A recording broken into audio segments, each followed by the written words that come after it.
Salut à tous les amis, j'espère que vous allez bien. Donc, notamment un petit exercice d'application concernant le cours qu'on a déjà vu sur les lois de Newton. Donc, commençons par l'énoncé. Une chose très importante qu'il faut bien lire l'énoncé. Donc, un solide S de centre d'inertie G et de masse M est égal à 0,4 kg glisse avec frottement. Donc, on va souligner avec frottement sur un plan horizontal ou AP. Donc, il s'agit d'un mouvement horizontal. On modélise les frottements par une force F constante. Voilà si une autre chose importante. Donc ils disent que les frottements modélisent avec une force constante et parallèle à la trajectoire de sens contraire à celui du mouvement. Donc on va traduire ça sous forme d'un schéma. Donc c'est ça le F. Donc le F, ils disent que le F les frottements sont modélisés par une force constante, parallèle à l'axe des abscisses et dans le sens contraire du mouvement, sachant que le sens du mouvement est mentionné avec cette flèche-là en jaune. Donc on continue. Pour étudier le mouvement de ce solide-là, on choisit un repère OIG. Donc vous voyez ici, OIG c'est le repère lié à la Terre considéré comme galiléen. Donc le solide S est soumis lors de son mouvement entre O et A. Donc voici le point O et voici le point A. Donc entre cette trajectoire ou bien ce tronçon-là, OA, donc le mouvement, est soumis à une force motrice constante, grand F, donc horizontale, ayant le sens de mouvement. Voici la force F. Donc je vais la faire avec une autre couleur. Donc F, c'est ça, F dans le sens de mouvement. Voici le sens de mouvement. Ok. Donc ça, c'est juste des données, on traduit les données. Donc on choisit l'instant de départ à partir de O. Donc le corps étant à l'instant t est égal à 0 en O, avec une vitesse initiale comme d'origine des dates t0. Donc on note v0. Donc ils n'ont pas dit que forcément la vitesse est égale nulle, mais ils disent qu'une vitesse initiale à l'origine est égale à 0, considérant à l'instant en haut, c'est l'instant comme origine des dates. Donc en appliquant la deuxième loi de Newton, montrer que l'équation différentielle, que vérifier l'abscisse x du g est sous cette forme-là. Sous cette forme-là, d de x au carré sur dt au carré est égal à grand F moins petit f sur n. Donc c'est ça la première question. Donc avant de passer aux questions, donc il faut bien lire l'énoncé, souligner chaque mot-clé et le traduire en schéma pour qu'on puisse comprendre mieux le problème. Et ça va faciliter la tâche. Donc on va lire aussi les questions et relire une autre fois. Donc on va établir cette équation différentielle. Une chose très importante, qu'on doit appliquer la deuxième loi de Newton. Donc passons maintenant aux corrections. Donc j'ai fait une proposition de correction. Donc voici, enregistré. Donc voici la correction. Donc passons, la première question plutôt. Donc on fait premièrement pour chaque problème de la mécanique, on fait l'étude du système. Donc le système étudié est le corps S. Donc ça c'est très important. On doit préciser le système à étudier. Donc c'est le corps S. Donc le bilan des forces. Deuxième étape, c'est le bilan des forces. Donc on doit relever toutes les forces qui exercent sur ce corps-là. Donc commençons par la force motrice F, le P qui est évident et les frottements R qui sont modélisés par la petite force F. Soit on écrit la réaction, soit on écrit F. Ça revient au même. Donc en appliquant le principe fondamental de la dynamique, ou bien on dit la deuxième loi de Newton, donc dit quoi? Dit que les sommes des forces est égale m accélération.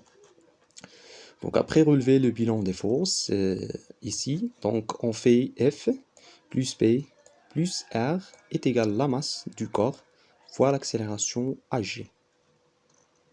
Ok, donc on passe maintenant aux projections sur OX. Donc, projetons maintenant, on va préciser notre repère qui est là. Donc, c'est ça notre repère, le OI. Donc c'est ça, par prolongement, c'est ça l'axe des x. Ok, donc c'est ça l'axe des x. Donc par projection de cette force-là, qui est F, de cette force-là, la force motrice, par projection, ça va vous donner une force F ici. C'est ça la projection. Donc par projection de P sur cet axe, ça va vous donner un point, juste un point, donc c'est 0. Par projection de petit f sur ce corps-là, ça va vous donner une chose comme ça. F, mais dans le sens contraire. Donc ça va vous donner F moins petit f est égal à quoi? Est égal à m fois l'accélération. Donc sachant que l'accélération A, c'est l'accélération suivant x. Il n'y a pas l'accélération suivant y. Pourquoi? Parce que le mouvement, c'est suivant x. Le mouvement, c'est suivant x. Donc, c'est forcément, il va apparaître la composante ax, qui est égale à l'accélération en général. Puisque le a, ce n'est qu'un la somme de ax au carré plus ay au carré. Donc, puisque le AY est nul, donc ça va rester que AX au carré avec la racine, ça va vous donner AX. Donc AX est égal à 1. Ok. Donc, sachant que pour passer de A vers la vitesse, donc A c'est d de V sur d de T. Ok. Donc la force F moins F, petit f, donc est égale à m d de V. d de v aussi pour passer de x, c'est la deuxième dérivée de x par rapport au temps, ici il manque au carré. Ok, est égal à mx de points. Donc c'est facile, on doit diviser par m ici, donc d de x au carré sur dt au carré est égal à cette partie-là divisé par m et d'où le résultat de première question. Donc c'est ça le résultat. Donc c'est facile, on suit juste l'énoncé et un petit peu de calcul et ça va vous donner le résultat. Donc passons maintenant aux deuxième question. Donc deuxième question dit quoi? Dit que le solide passe par l'instant TA avec la vitesse VA, déterminer la valeur d'accélération A1 du mouvement de G entre O et A.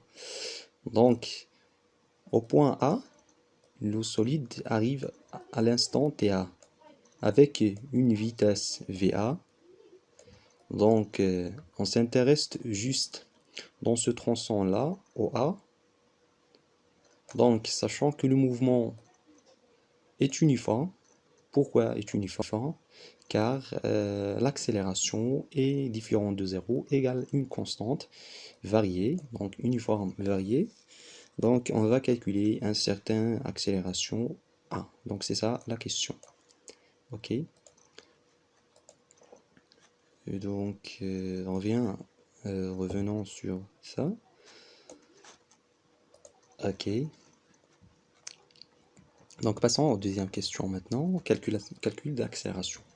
Donc on va revenir aux questions précédentes. Donc d de x au carré est égal, on a établi égal à f moins f sur m. Donc d de x au carré sur dt au carré égale aussi à l'accélération. Donc il dit que égal à l'accélération égale à f moins f sur m. Donc m est une constante, f est une constante, petit f est une constante. Donc tout ça, ça va vous donner une constante. Une constante différente de 0. Pourquoi? Parce que m est forcément différent de 0. Ok. Donc le mouvement, on déduit d'après ça que le mouvement est uniforme varié. Donc ça c'est très important. Pourquoi? Pour établir l'équation de V du mouvement. Donc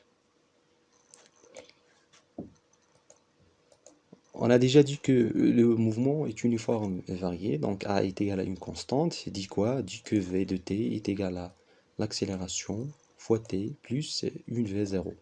Donc si V0 est égal à 0, donc V de t est égal à A fois t. Donc remplaçons ça. Donc on va remplacer le t de A qui est égal à 2 secondes et le V associé à ce temps-là égal à 5 mètres par seconde. Donc V de A, sachant V de A, sachant t, donc calculons le A1. Donc c'est simple, on déduit que A1 est égal à V sur T1 est égal à 5 sur 2 est égal à 2,5 mètres par seconde au carré. Donc ça c'est pour la deuxième question. Donc passons maintenant aux troisième question. Donc la troisième question dit quoi? La force F s'annule lorsque le solide passe par le point A. Donc lorsque le solide arrive au point A ici, donc on annule la force. Grand F. Donc le solide, il est soumis juste P, la pesanteur, ou bien le poids P, plus la force petit f de frottement. Donc on annule la force d'après l'énoncé. Donc qu'est-ce que ça arrive? Donc le solide continue son mouvement, on s'arrête au point B. Donc lorsqu'il arrive au point B, il s'arrête. Donc sa vitesse au point B égale à 0 mètres par seconde. Donc vous voyez ici, lorsqu'on lit bien l'énoncé, donc il faut bien traduire ça en schéma pour qu'il reste juste de faire un simple calcul pour y arriver au résultat. Donc on choisit à l'instant de passage par A comme nouvelle origine des dates T0 et le solide s'arrête au point B à l'instant T. Donc à l'instant T B, le solide avec une vitesse nulle, il arrive avec un temps égal à 2,5 secondes. Donc, à nouvelle origine des dates, c'est 0, c'est le haut. Donc, il commence de 0. Il arrive ici de 2,5 secondes. Donc, qui dit que F est annulé, dit qu'une autre accélération est apparue. On note A2. Donc, changeant les forces, donc le système ça va changer, donc l'accélération aussi change. La première question montre que la valeur algébrique de l'accélération entre A et B égale à moins 2 mètres par seconde au carré. Donc on va établir ça. Donc c'est facile. Donc montrer que l'accélération égale à cette valeur, F est annulé. Donc F est annulé, ça c'est évident. Donc le corps S, et il est soumis juste P, le poids P, plus la petite force F de frottement. Donc entre le tronçon A et B. Donc soit on établit par deuxième loi de Newton, soit en revenant juste à la question 1 et on donne à grand F est égal à 0. Donc le résultat de l'équation différentielle, ça va être d de x au carré sur dt est égal à moins f sur m.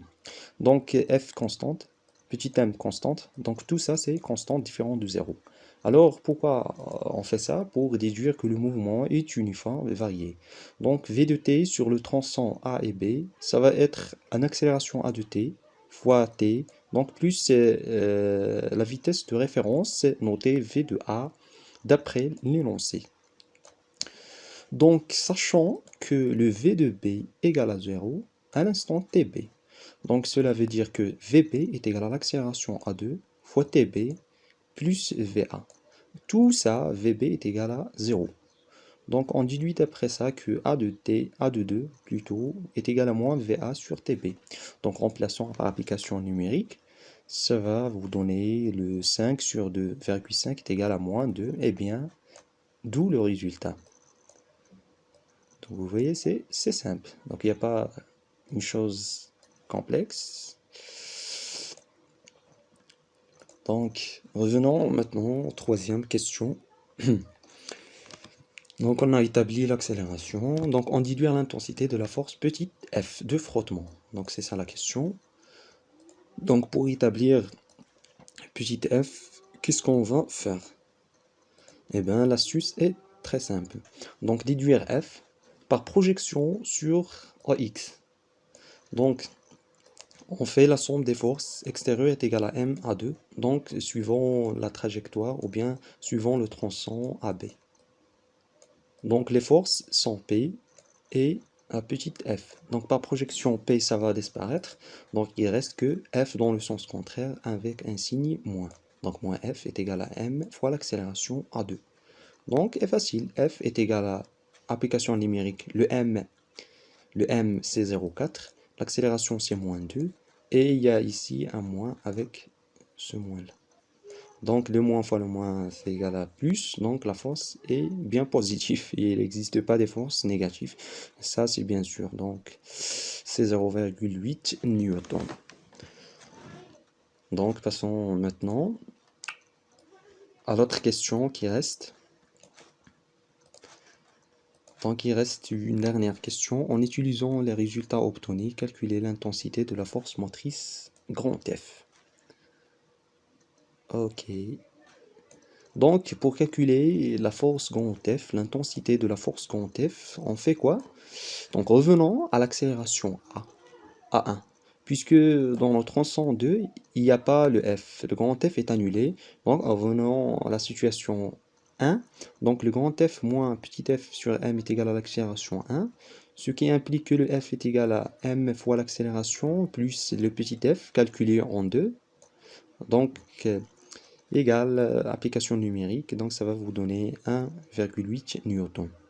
Donc, vous voyez, ça, c'est juste un exercice d'application très simple pour bien montrer comment résoudre un problème de la mécanique, surtout le premier cours sur les lois de Newton. Donc, comme des remarques ou bien comme de résumé dans cet exercice-là, pour résoudre toutes les questions, il faut bien lire et relire l'énoncé et il faut traduire l'énoncé en schéma. Il faut bien détailler les choses. Et merci pour votre attention.